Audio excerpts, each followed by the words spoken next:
Good morning. I am now going to go ahead and discuss the solutions for, I guess, what would be the B side of your review, the multiple choice side. And I'll go ahead and just show you my answers now since that's what this is all about. So number one, we're asked to find the domain specifically of this graph. Remember, domain equals the width of your graph, how far to the left and how far to the right. We have solid points at both ends, which means that it's equal to my lowest number, which is 0, and my furthest to the right or greatest number, positive 9. So right now, I can take out any answers that have to deal with any other numbers that are not 0 or 9. So I can take out part A because it's not infinite in both directions. I can take out part C and D because it deals with number 8. 8 is not a factor in my answer as far as the domain, which is the width from 0 to 9. So choice B, all real numbers because it's a solid line in between 0 or, all real numbers greater than or equal to 0 and less than or equal to 9. I apologize for the reading there.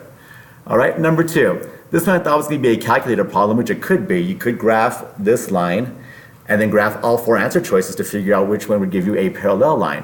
But if you remember the rules for a parallel line or parallel lines have the same exact slope. Well, the slope in this original equation is -3/7. So I need an answer choice that has the same exact slope. Just like the 2 L's in parallel are the same, 2 lines have the same exact slope. And only this choice right here, choice H, has that same exact slope, so therefore it is parallel.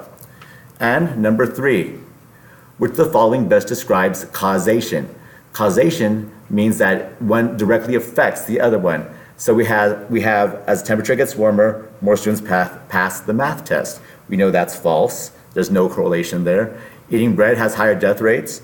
Maybe a higher carb intake for some people will lead to a higher death rate, or more things that contribute to that. Or part D, daylight savings time starts and more people wear blue socks. Once again, we know that's pretty obvious. So between B and C, B has the direct causation. The more you exercise, the more calories you will burn. That's a fact. No matter who you are, the more exercises you do, the more calories you will burn, period. You could, however, eat bread and not have a high death rate more than the norm, and therefore you cannot say there's causation. That's just maybe a possible association depending on various health factors. So there's the first 3 problems. I'll see you in the next video for the final last, I believe, 5 problems on the multiple choice side.